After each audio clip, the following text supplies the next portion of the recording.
सभी को नमस्कार। मैं डॉक्टर राजेश कनवाड़िया सहज आयुर्वेद विश्लेषण यूट्यूब चैनल में एक बार फिर से आपका स्वागत करता हूँ। इस बार का टॉपिक ये है कि आखिर हमें बीमारियाँ क्यों होती है। यदि इस चीज़ के ऊपर भी थोड़ा बहुत भी ज्ञान अगर एक आम आदमी को मिल जाता है तो एक तो स्वास्थ्य भी बचा रहेगा, प्लस में उसकी जो आर्थिक हानि कुछ ज़्यादा हो जाती है। हर कुछ दिन के समय अंतराल से उसको यदि डॉक्टर के पास भागना पड़ता है, अपनी बीमारी को लेकर, अपने घर परिवार में बच्चे के मिसेज को समस्याओं को लेकर जाना पड़ता है। तो अगर इसको पहली चीज़ तो इसमें कुछ एक आयुर्वेदिक टर्मिनोलॉजी आएगी, आयुर्वेद के शाब्दिक अर्थ आएंगे, जिसको एक साधारण भाषा में समझाने की कोशिश करूँगा। और विषय बहुत ज़्यादा बड़ा है, इसको मैं हो सकता है जितना संक्षिप्त कर सकते हैं उतना करने की कोशिश करूँगा। तो सबसे पहले यदि आयुर्वेद के अनुसार अपने बात करें कि रोग होने की जो शुरुआत है वो बेसिक लेवल, उसके अंदर अपने को बेसिक दो शब्द समझने पड़ेंगे। एक तो होता है क्षय वैगुण्य। क्षय वैगुण्य का बिल्कुल यदि हिंदी शाब्दिक अर्थ देखें तो जहाँ पर भी खाली स्थान है उस खाली जगह के अंदर विगुणता आ गई हो, मतलब गड़बड़ हो गई हो।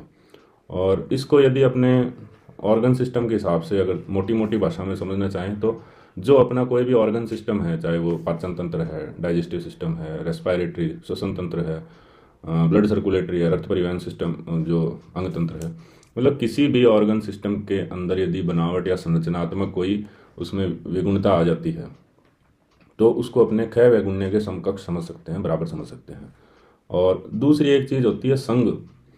संग का मतलब अटैचमेंट समझ सकते हो, मतलब कि क्षय वैगुण्य को तो आप ऐसे समझ लीजिए कि ऑर्गन सिस्टम में फॉल्ट, और संग को यूं समझ सकते हो कि फॉल्ट में जाकर जो भी रोग कारक है उसका अटैचमेंट होना, मतलब उसको साइट मिल गई एक रोग कारक को। इतने दिन से वो घूम रहा था शरीर में कि कहाँ बैठूं कहाँ जाऊं, अब उसको बैठने के लिए एक जगह मिल गई। जब वो वहाँ बैठ जाएगा फिर उस ऑर्गन सिस्टम से रिलेटेड अपने को जो बीमारी है वो सामने आ जाएगी। अब संघ के ऊपर समझने की बजाय यदि क्षय वैगुण्य देखें, अब क्षय वैगुण्य किसी व्यक्ति में क्यों हो सकता है, मोटे मोटे कारण की बात करूंगा मैं। डीप तो आप किसी आयुर्वेद चिकित्सक से संबंध में बैठकर अपने रोग से संबंधित ही पूछें, सारा ज्ञान तो लेने की आवश्यकता नहीं है, उसके लिए तो फिर आपको डिग्री करनी चाहिए। तो यदि अपने क्षय वैगुण्य देखें कि भाई किसी ऑर्गन सिस्टम में कोई फॉल्ट आ रखा है तो वो क्यों आ सकता है, तो वो बेसिकली सबसे पहली चीज़ तो आपकी जेनेटिक्स। जेनेटिक्स का मतलब जो जीन से आप जो भी गुण अपने को प्राप्त हो रहे हैं, यदि जैसे माता पिता को कोई रोग था, वो बच्चों के अंदर बहुत सारे रोग ऐसे भी होते हैं वो जीन के जरिए अपने ट्रांसफ़र हो जाते हैं, तो ये जन्म से ही अपने अंदर होते हैं। अब इसको ट्रिगर कैसे होना है कैसे नहीं होना है, जैसे मान लो किसी बच्चे के अंदर बचपन से ही डायबिटीज़ का गुण था क्योंकि उसके मम्मी पापा को डायबिटीज़ थी या किसी एक को डायबिटीज़ थी, लेकिन वो ऐसे नहीं है कि बच्चा जन्मा और जन्मते उसके अंदर डायबिटीज़ दिखी हो, बहुत कम होता है ऐसा, कुछ केसेस में होता है, मोस्टली में नहीं होता। तो वो डायबिटीज़ होती कब है, जब फिर उसको अनुकूलन मिलता है। मैंने बताया ना, एक तो होता है स्त्रोतावरोध, एक होता है संघ। तो सॉरी, क्षय वैगुण्य और संघ। क्षय वैगुण्य तो उसके अंदर है लेकिन संघ उस टाइम तक नहीं हुआ, मतलब किसी रोग कारक को साइट मिल नहीं रही। अब रोग कारक को साइट कैसे मिलेगी उसके ऊपर भी आगे आ जाएगी। अभी मैं पहले ऑर्गन सिस्टम के अंदर क्षय वैगुण्य कैसे, फॉल्ट कैसे डेवलप होती है, केवल उसके मुख्य बिंदुओं पर बात कर रहा हूँ। एक तो हो गई जेनेटिक्स के जरिए, जीन से। दूसरा दिनचर्या से। दिनचर्या से कैसे कोई ऑर्गन सिस्टम में फॉल्ट आ सकती है। दिनचर्या में बहुत सारे ऐसी चीज़ें हैं जैसे कि विरुद्ध आहार, ऐसी चीज़ें अपने सेवन करना जिनका कॉम्बिनेशन उचित नहीं माना गया हो। मैं बिल्कुल सामान्य एग्जांपल लूँगा जो आम जिंदगी में देखने को मिल जाते हो, जैसे कि रात को कड़ी खाई और कड़ी के बाद में आप थोड़ी देर बाद में दूध का सेवन कर रहे हैं। किसी ने नॉनवेज खाया, नॉनवेज के बाद भी दूध का सेवन कर रहा है, या सुबह गर्म पानी के अंदर शहद डाल के ले रहे हैं। और भी ऐसे बहुत सारे हैं चीज़ें जिनको आम जिंदगी के अंदर कॉम्बिनेशन उनका सही नहीं मान सकते। इसके अलावा अधारणीय वेग, आज के टाइम के अंदर अधारणीय वेग अपने आप में बहुत इंपॉर्टेंस रखते हैं और जिनकी चर्चा अक्सर कम होती है।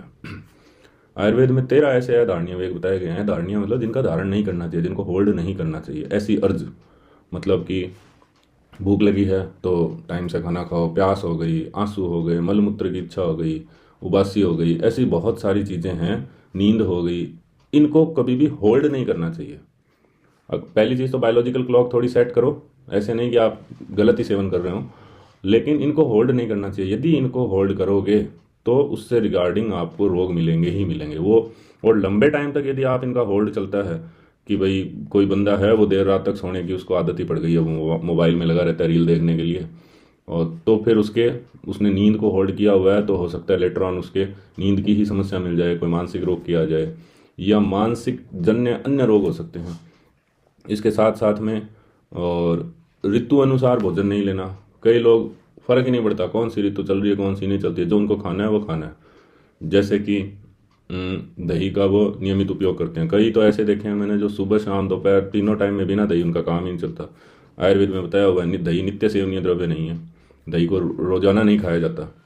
या कोई भी मौसम हो भाई मटर तो खानी खानी है, पनीर और मटर की सब्ज़ी। मटर ज़रूरी नहीं कि सर्दी है गर्मी है, जैसे आजकल तो वैसे संसाधन और उपलब्ध है। मज़ेदार बात तो ये है कि जब सर्दी में खानी है तो फ्रोजन मटर अवेलेबल है, सब गर्मी में खानी है तो फ्रोजन मटर अवेलेबल है। आजकल स्टोरेज की कैपेसिटी आने से किसी भी मौसम में कोई भी सब्जी आपको उपलब्ध हो जाती है। लेकिन बार बार मैं यही कहता हूँ कि यदि प्रकृति के साथ चलेंगे तो लंबा और अच्छे से चलेंगे। जैसे मैं मेरे पेशेंट को अक्सर कहता हूँ कि भाई हम जैसे तैसे करके 40 साल तक बिना किसी रोग के यदि पहुँच गए तो गनीमत है हमारी। लेकिन आज के समय के अंदर यदि आने वाली जनरेशन यदि प्रकृति के साथ चलने का हुनर नहीं सीखेगी तो 20 साल की उम्र तक, हमारी आधी उम्र तक आते आते बड़ा रोग पकड़ लेगी।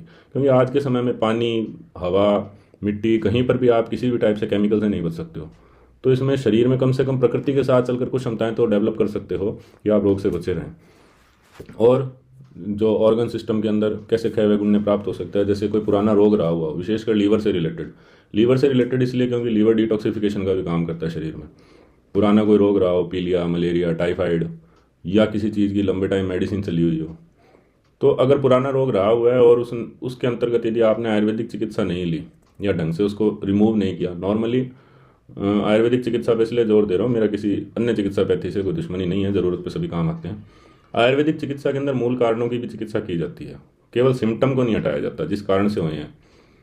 तो अगर आयुर्वेदिक चिकित्सा नहीं ली तो बहुत सारे तत्व ऐसे शरीर में रह जाते हैं जो उस ऑर्गन सिस्टम की फिजियोलॉजी, मतलब उसकी जो क्षमता है काम करने की, उसमें कुछ चेंजेस ले आती है, जो बहुत लंबे समय बाद में रोग के रूप में दिखते हैं। मतलब एक तरीके से वो साइट डेवलप कर देते हैं।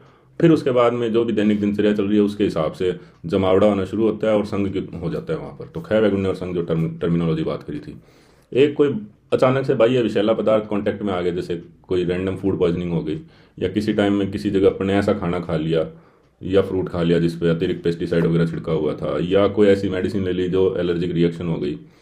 तो ऐसी चीज़ें भी होती है जो अचानक से भी अपने क्षय वैगुण्य डेवलप कर देती है ऑर्गन सिस्टम के अंदर। और इस कारण से ऑटो इम्यून डिजीज़ भी काफ़ी हो रखी है, आप देख सकते हो। पहले बंदे में समस्या नहीं थी, अचानक से वो उस बीमारी हुई, बाद में ये थायराइड डेवलप हो गई या ये फलानी गठिया की समस्या आ गई। तो आजकल के रोगों में होने वाली एक बहुत बड़ी कैटेगरी ऑटो इम्यून डिसऑर्डर भी है, जो अचानक से आने वाले विषैले पदार्थ प्लस में अपनी दिनचर्या से संबंधित होती है। और इसके अलावा अब जो संघ की है कि भाई मान लो क्षय वैगुण्य हो गया, ऑर्गन सिस्टम में एक फॉल्ट बन गया। फॉल्ट बनने के मुख्य 4-5 कारण कौन से बताए? एक तो जेनेटिक्स, जीन से प्राप्त होगी, एक दिनचर्या में भी विरुद्ध आहार, अधारणीय वेग, कोई ऋतु अनुसार आहार विहार हो गया, कोई भोजन हो गया, कोई सोना हो गया, टाइम से खाना नहीं खाते, कभी 8 बजे खा लिया, कभी 12 बजे खा लिया, कोई बाह्य विषैला पदार्थ का संयोग हो गया, कोई पुराना रोग हो गया।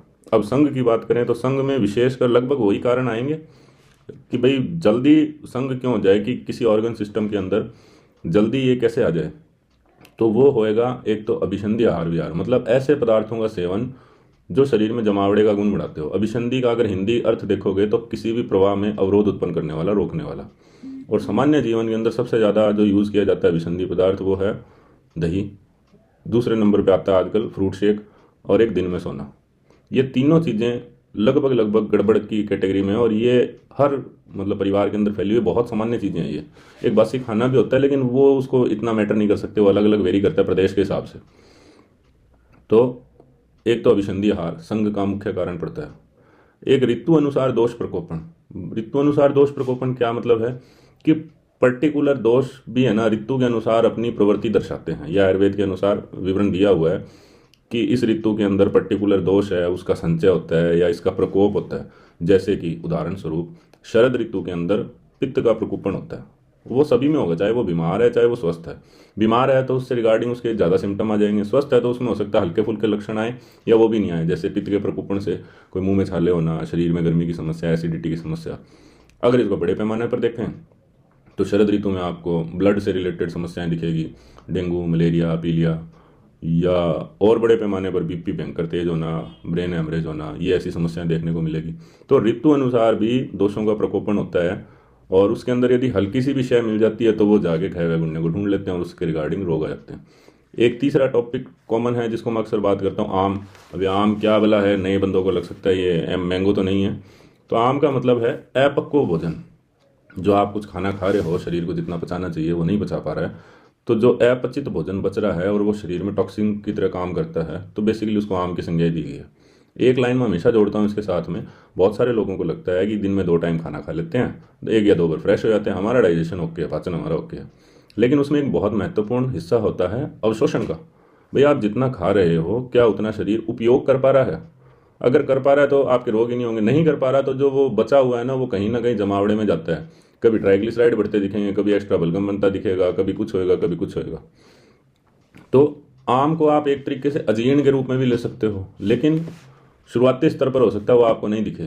थोड़े टाइम बाद के अंदर एनी टाइम थकान रहना, लिथार्जीनेस, खाना खाए बाद में भयंकर नींद आना, अक्सर भाई बॉडी एक रहना, दर्द वगैरह की कंडीशन, इम्यूनिटी से रिलेटेड रोग ज़्यादा होना, अक्सर कोई नज़ला, छींक वगैरह की ये समस्या होना, किसी रोग का बारी बारी होना ठीक हुए बाद भी, तो ये समस्याएं मिल सकती है।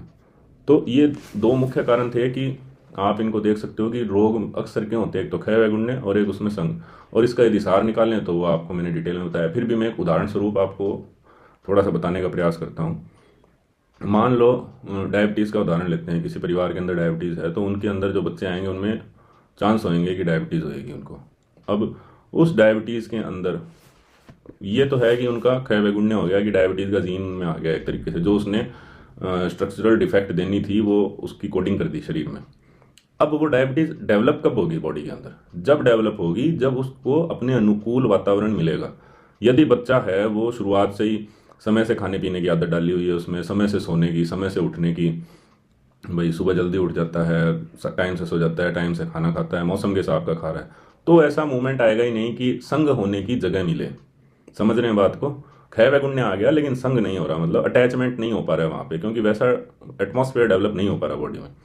लेकिन यही अगर वो बच्चा एक्स्ट्रा बार की चप्पर चप्पर खाया जा रहा है, वो टाइम से खाना नहीं खा रहा, खाना खाते टाइम के अंदर आधा ध्यान टीवी में है, आधा मोबाइल में है, या विदाउट कॉम्बिनेशन की चीज़ें ही, कभी सॉस के साथ खा लिया खाना, सब्जी उसको अच्छी नहीं लग रही, रात को भी दही का सेवन कर रहा है, ऐसे बहुत सारी चीज़ें हो सकती हैं। तो दिनचर्या आपका एक बहुत बड़ा एस्पेक्ट है, इसलिए प्रकृति के साथ चलना जरूरी है। और एक कोई विषैला संयोग होना भी, ये भी एक है कि किसी टाइप से कोई बाहर से अपने कोई ऐसा आ जाता है कोई खाने पीने के अंदर, जिसके कारण अचानक से उसके डायबिटीज़ डेवलप होती है, जो ऑटो इम्यून कैटेगरी में आती है। आप इसका अगर देखें तो एंटीबॉडी टेस्ट वगैरह के अंदर आप देख भी सकते हो कि कई पेशेंट है, जैसे थायराइड के मैंने पेशेंट देखे हुए हैं, उनके अचानक से थायराइड डेवलप होती है, लेकिन वहाँ जब उनकी थायराइड से रिगार्डिंग एंटीबॉडी टेस्ट करवाया जाता है तो उसके अंदर फिर उनकी बहुत ज़्यादा रेज आती है, तो वो बताती है कि शरीर में ऐसे टॉक्सिक सब्सटेंस बन रहे थे जो शरीर के विपरीत ही काम कर रहे थे। तो आप इसको ये मान के चल सकते हो कि शरीर में अचानक से कोई विषैले पदार्थ का उद्भव हो गया, जिसके कारण में ये डेवलप हुई। तो उम्मीद करता हूँ कि मोटी मोटी लैंग्वेज के अंदर आपको समझ में आ गया होगा कि आयुर्वेद में क्या चीज़ें हैं। तो इसलिए दिनचर्या को ज़रूर फॉलो करें, मौसम के हिसाब का खाए पिएँ। आजकल थोड़े समय अभाव रहता है, नहीं तो और डिटेल में बात करता। कोशिश करेंगे कि एक वीडियो दिनचर्या के ऊपर क्या खाना चाहिए क्या नहीं खाना चाहिए उस पर बना के इसको संपूर्णता दे सकें वीडियो को। अगर पसंद आया हो तो आप लाइक शेयर कर सकते हैं, और लाइक शेयर से मेरे को पता चलता है कि मेरे वीडियो की ज़रूरत है या नहीं है, उस हिसाब से मेरा रिस्पॉन्स भी आता है। तो